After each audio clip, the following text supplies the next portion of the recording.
You're listening to the Perth Property Show, Australia's only weekly property podcast by West Australian experts for West Australian listeners. Catch your latest episode every Monday at 7 a.m.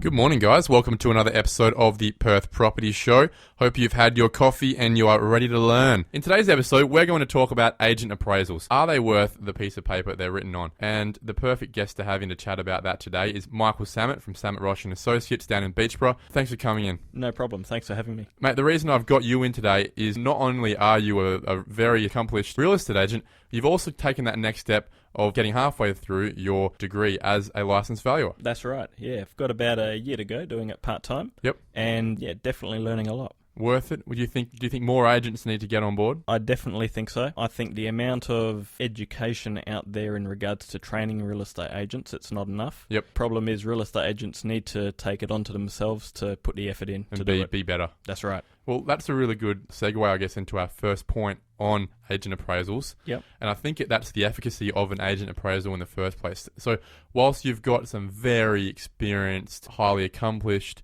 high integrity, intelligent agents out there, tell us about what it actually takes to become a sales rep. Okay. To be a sales rep, realistically, it's a 2-week TAFE course. What they do is they teach you the laws in regards to real estate to make sure that you don't get yourself in trouble. Yeah. And they teach you how to fill out a contract. After that, then you'd have a week work experience in an office where they show you what to do, how to get listings, how to try and sell properties.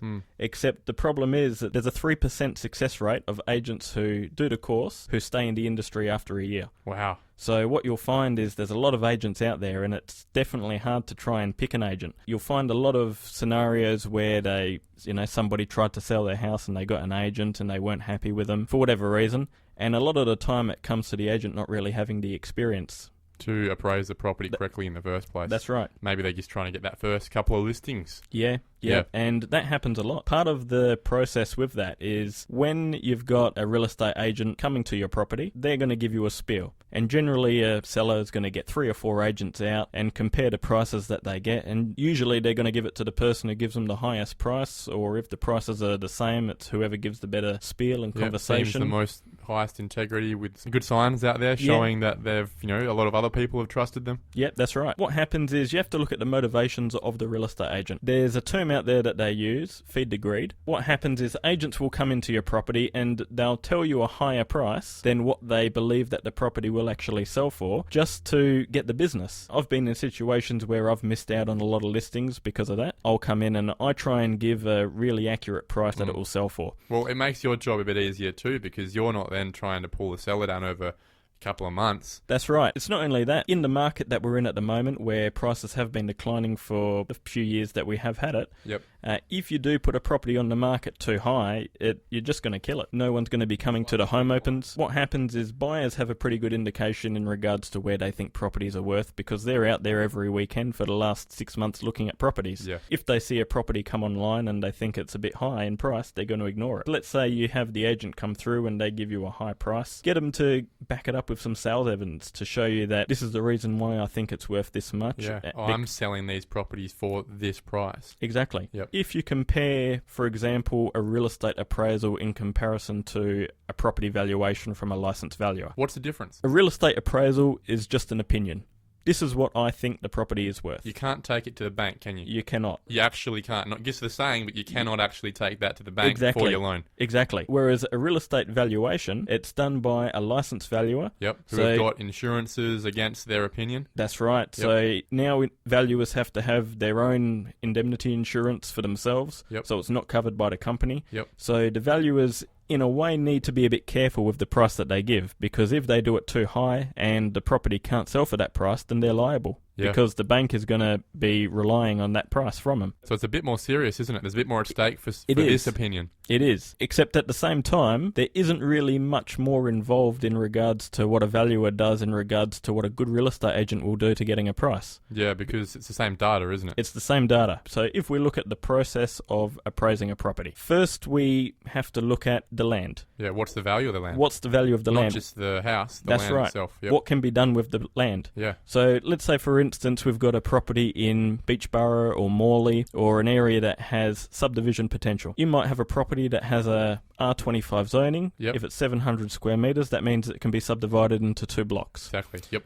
Where the house is positioned on that block is going to determine How much money someone can make exactly. by buying it. That's right. Yeah. Because if your plan is to retain the house and to subdivide, except you don't have 3 metres access on the side of the property to then get to the there's back. no point valuing it as a development block unless they knock the house down, which is wasting $100,000 of house. Exactly. Yeah. So what happens is first you have to look at your land content. From there, you look at your building. The buildings depreciate over time. Generally, land is going to be the most important part of the property and 'Cause what that can be goes done up. with it. Exactly. Yep. Land appreciates, property depreciates. That's why you get a depreciation report. Exactly. What will happen is after you look at what can be done with the property, you have to compare apples with apples. Other properties that have sold within 3 to 6 months of this point in time. That may have the same development capacity. You could have Yep. a house next door That's that right. sold for $50,000 more because it allowed for enough space at the backyard to actually subdivide. That's right. Whereas the one that you're trying to sell just doesn't. There's no Exactly. way you can do it without cutting down the house. All these things need to be taken into account. And if you have someone who doesn't really have the experience in it, or they don't understand the laws and the rules in regards to subdivision, they can definitely give you a price that is out of whack. Does that mean that we should be getting a licensed valuer to evaluate our house before going to sell? Is it required? It's not required, and I wouldn't necessarily recommend a seller to get a licensed valuation. It costs money, so you're spending about $400 to $500 to get the valuation done. Except if you have 3 or 4 good agents come to your property, Yep. they're going to give you a price that is pretty much on par with You'll get an average. Exactly. An average based on experience as well, not just data. I did a appraisal the other day for somebody, and they had a valuation on the property as well. And my price and the valuation price came in exactly the same, and the report I gave them compared the exact same properties that they compared. So it was what I did was pretty much a valuation. Yeah, well, I'd hope so. You're the one training right now. Yeah, that's right. Yep. So it's important to have a good agent come to the property to give you an estimate on what your property is worth. To say that whether it's worth the paper it's written on or not, yes and no.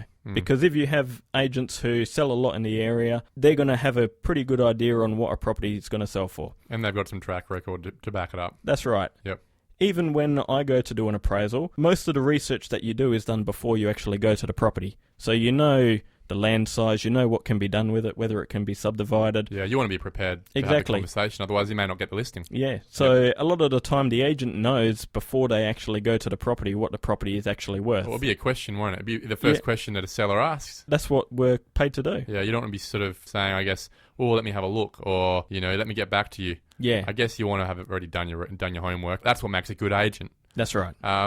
I'm getting a feeling there that whilst you may not need a license valuation, it sets a flaw in terms of the fact that everyone who would have done that valuation for you would have gone through this same course, really had more than 2 weeks of training. That's right. So I guess that's a de-risker. However, on the agent side, as an appraisal side, as much as you could get an agent who could really give you a very similar, especially if you get a number of agents, I guess there's maybe that risk that if you only go to one agent and you pick a bad one, you might end up... You might pay for it. Yeah, you might end up with an inaccurate price, or he gets a listing that he maybe shouldn't have, and then you sit on the market for 3-4 months with unrealistic expectations. It's especially important in regards to having the communication from the agent in regards to what the feedback from the market is saying if you do have your property on the market. If you've got buyers coming through and they're offering $30,000, $40,000 less, except the agent isn't communicating that information with you, then it's making it a bit tough for the seller in regards to knowing where they're actually standing. Well, it can be tough as well in a changing market. A licensed valuer, as much as I have a lot of respect for what they do, they're using data, right? They can only use data. That's right. A good thing about having a good real estate agent on that side is that they're actually on the ground every day. They're the first ones, anecdotally, to see a changing market, whether that's up or down, before the data hits the piece of paper a couple months later. Even for real estate agents, we have to use sales evidence, which is properties that have sold within the last 3 to 6 months. Yeah. And what happens is, if you're in a market that has been declining during that time, the sales from 6 months ago aren't going to be relevant because they're going to be selling a lot more back then than they would have now. Yep. As an example, Bennett Springs. Bennett Springs has dropped about $130,000 in the last 3 years. From the average. Yeah, as a median price. Yeah, wow. So what happens is... That's a change in demographic nearly, isn't it? It is, but the main reason for the change in prices lately has been the amount of properties on the market. It just comes down to supply and demand. Yep. If it's oversupplied, prices are going to come down. When you calculate it out, it works out to about $3,000 to $4,000 a month that the prices are actually dropping. So if you look at a property that have sold 6 months ago, you could list that $30,000 higher than Exactly. it actually would sell within 2 weeks today. So it's important to make adjustments for what's actually happening in the market. Yep. And a good real estate agent who's in the area, who are writing up offers regularly, is seeing where the market is talking on properties. That can be a hard conversation. It is. This is our job. We have to educate people, and if you're not having the hard conversations with the sellers, then you're putting them at risk because they're relying on you to sell their property. Yeah. And if you don't want to tell them that the price that they want might be a bit high, then you're going to be in a situation where they're trusting your opinion, but you're not giving them the correct information that they need. And then I guess the perception is that it's not the market or the expectation that's the problem. It's your performance. That's right. Because you've said you can sell it for $530. When really, no one could have sold it for $530. You know, at the end of the day, we're a real estate agent, we're not a magician. If we've got the market talking one price, and then you've got the seller talking another price, it doesn't matter what you do, if that gap's too big, it's not going to sell. You can get buyers who pay premium prices for properties and things like that. Personal touches, personal reasons. Exactly. Yep. And that just comes down to emotion and the sentiment in the market. And a bit of luck. Mike, thanks a lot for coming in today. Those are some really good on-the-ground points about whether an appraisal is actually worth a piece of paper it's written on it. And what I've gotten from it today is that as long as you've got both a range of appraisals from good real estate agents, reputable real estate agents in the area, giving you that average, and as long as that appraisal is accurate to today and isn't using too old information, it really can be something that you can hang your hat on moving forward with a sales goal. That's right. Michael, thanks for coming in today. I hope to see you soon. No worries. Thanks for having me. Okay, let's move on to the suburb spotlight, and today we're talking Mount Pleasant. A really interesting one. It's a suburb going through a lot of change, and to help us out with that, as always, we've got our number one real estate agent for that suburb to help us out. It's Daniel Lewis from the Real Estate Co. Hey Trent, how are you? Good, thanks, mate. Thanks for coming in. Daniel, let's talk about Mount Pleasant, the history, the demographics, the development opportunities, everything that people want to know before moving into the suburb. Let's start off with a bit of history. Yeah, for sure, Trent. So Mount Pleasant has always been a very affluent suburb, a very aspirational suburb. You've got great amenities, great school districts, and just great lifestyle, to be totally honest. You're so close to the CBD. You've got rivers, walkways, just that close to water lifestyle available. Deepwater Point is a great place for launching boats and your recreational gear. And that's mean that a lot of people and a lot of families over the year in Perth have aspired to live in Mount Pleasant. It was established in 1911. It's part of the city of Melville Council, and it's one of those rural suburbs that it's still a family neighborhood. People go through and walk down the street and know your name as well. But as time has changed, opportunity is raised, you see the landscape and the face of Mount Pleasant change very rapidly, and that's probably happened in the past 2 years, I would say, from it changing to a very cosmopolitan type of living as well from that. So let's talk about the type of people that are starting to buy properties from you in the last couple of years. You referenced it's a bit of an older generational suburb, and I guess that's because the buying price is quite high. It takes a while for a lot of people to accumulate the sort of money it takes to get into a suburb like that, or they've been in there for decades. Now, there's a bit more product type coming on the market. It's a bit more of diversity and optionality. What sort of people are buying from you? As you mentioned, it's a generational suburb, so the family home doesn't change hands very often. So people hold on to their properties and obviously they pass it on to the family. But what we've seen with a lot more development, there's been a mixed use of dwellings become available in the Mount Pleasant area. Now you have a lot more villas, a lot more apartments become available. And the people that are buying off me probably live in the area. They live in the 6153 postcode, live in Mount Pleasant, love the area, don't want to move from the area, but they're at that stage in life where the house is probably getting too big, the pool is getting a little bit too much of a drain on their lifestyle. So people that are buying off me are looking either to downsize into something a little bit more newer, more modern. It gives a lot more people the opportunity to buy into this area too. Is it also the kids who are coming out with certain expectation of lifestyle and location? They want to be close to the parents, but they just can't afford the $1.5 million house. Definitely. And that's where that mixed use style of property is coming available. So now you could probably get into a villa or an apartment for a first home buyer, maybe with a little bit of help from mum and dad, Yeah. as you do. But definitely it's giving you the entry price point into a suburb that previously was totally priced out for a first home buyer. That's a perfect segue into our next part of this conversation is price points. Let's talk about the different product types that are available in Mount Pleasant and the price points. Let's start with the apartments and move up. As a price point for a one bedroom, you're probably looking in the high 400s, I would say 470 plus, which for one bedroom is on the higher price point. But if you look at the suburb, the area, and what's on offer, you do get a lot of bang for your buck. That's just what this market demands and what the buying public demands of it. And the developers and the sellers are seeing that. Say for a two-bedroom or 2 to 3 bedroom villa, you're probably looking in the mid to high 700s for those ones. And then you have your specky 4x2 two-story homes with potential views of the river. The median house price as a whole for the Mount Pleasant is over 1.1 million. So anywhere from there, essentially. Exactly, exactly. So you pay for what you get. Definitely houses along the Esplanade, which have riverfront views and pretty much guaranteed riverfront views because you can never be built out in front, definitely do fetch a premium price. So depending on where you're positioned, there's some really great properties out there. And still, in this trying market or tough market, there's still some really big prices out there being achieved in Mount Pleasant, which is a good sign. Obviously, people see value, want to get into the market, and are seeing Mount Pleasant as a real hub for opportunity. I agree with that. You don't generally view the higher end suburbs as gentrification suburbs, and this way, it's not like Mount Pleasant needs gentrification, but it's definitely having a changing of the guard. I think it's got a lot of investment going on down Canning Highway with all the new the apartments is good in a way for me that it provides optionality for the kids to stay in the area. It brings buzz. It allows for small businesses like cafes and whatnot to create culture, which in the history of Mount Pleasant has been lacking a little bit in terms of that walk score, other than going to maybe the raffles. So now with these new apartment buildings, you've got small businesses, little offices, medical rooms, cafes and whatnot opening up. I think it's going to improve that lifestyle near the river even further than currently is. Yeah, definitely. And look, me as a local small business owner as well, I can see it from a commercial point of view too.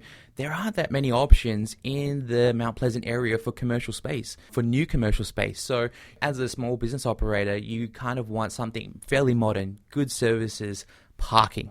Parking is an issue in Mount Pleasant. Right now, there is a definite need for more parking bays and parking options in the city of Melville. Now, they've put measures in place to hopefully fix that in the future, but I could see with development comes opportunity, and it comes in great options and great variants too. So while it's also residential, commercial's got a great opportunity to get in there as well. We've touched on it, I guess, but let's pinpoint down into that development space now. What maybe 5 years ago could people have or have not developed in Mount Pleasant?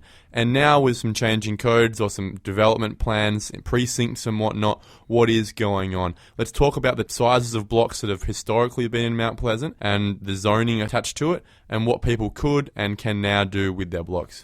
Yeah, definitely. So we don't have to talk about the big developments that are happening on Canning Highway. Everybody knows about that.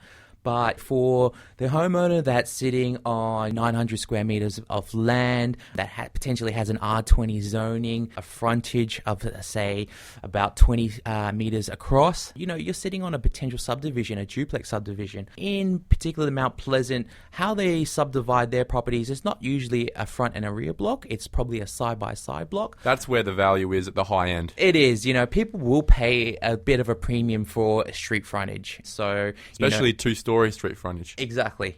You don't have the common property area that you have to share with your neighbor, so that's a big plus. You can get a green title for the new plot of land as well, so you pay a little bit more for that, but can it come back in sale time? Definitely. That's the sort of level, and I talk to people about this quite often. People say, survey strata, green title, doesn't make a difference. And to be honest, 90% of the time I say it makes no difference. No one cares. But when you start getting above the $1 million mark, people start caring about that green title. It's a bit of a status point, and people like to be able to sell it as a selling point too. And one particular demographic love it as well. So green title homes, if you're an Asian buyer, that's the first question they ask. Really? Really. I have come across that in so many times of my transactions. They've gone, Dan, is it a green title property, or is it a survey strata, or is it a strata title property? So that particular demographic, which was a big chunk of our market when the boom was happening and still is to this day, they don't have to be foreign investors to be buying in Mount Pleasant or in Australia for sure. A lot of them have come and studied in Australia,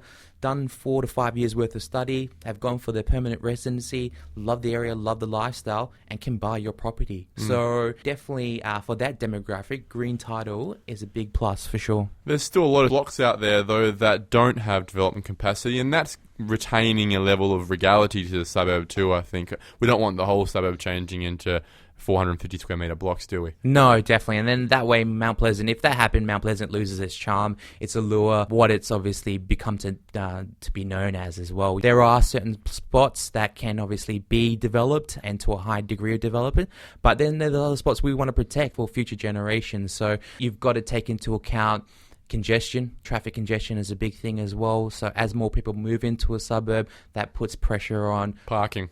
We spoke about that. Exactly. Puts pressure on, obviously, roads. It's a family suburb, so a lot of school districts, you got Applecross Senior High School in that catchment zone. So you don't want our kids to be having to compete with traffic as well, sort of thing. So, no, look, City of Melville is probably one of the better councils out there with their planning and what they've got planned for the whole suburb of Mount Pleasant. So it's well thought after. They put a lot of pressures and a lot of requirements on developments, which, you need to. Otherwise, you can have overdevelopment, which is not what you want. Daniel, every week I ask our number one real estate agent one question. That is, if you had the median house price worth of money in your pocket today, what would you buy in your suburb? I'm going to ask you that same question. Go for it. Well, now in this market, if I had the median house price in my pocket, I definitely would be buying something with a bit of development potential. So it's always the old adage, isn't it? Buy the worst house on the best street. But now that there is a lot of opportunity, there is a lot of changeover, our population is aging, there's some great buys to be had. And I'm a old school guy. I might be pretty young, but I'm still an old school thinker. So like Warren Buffett said, buy land, they're not making any more of it. So if you can buy a block of land that has subdivision potential in Mount Pleasant, you can potentially turn one house into two, and then you're well on your way. So to all the buyers out there, that's what I would be looking for. Daniel, thanks for coming in. Thanks for your time. I hope we can have you in for an update soon. It's been a pleasure, Trent. Thank you for listening to another episode of the Perth Property Show. If you've only just joined the conversation, you can catch up by heading over to our website, perthpropertyshow.com.au, subscribing to the podcast, or joining our Facebook page. Don't forget to tune in next Monday at 7 a.m. for more expert insights, local analysis, and suburb spotlights. Happy hunting!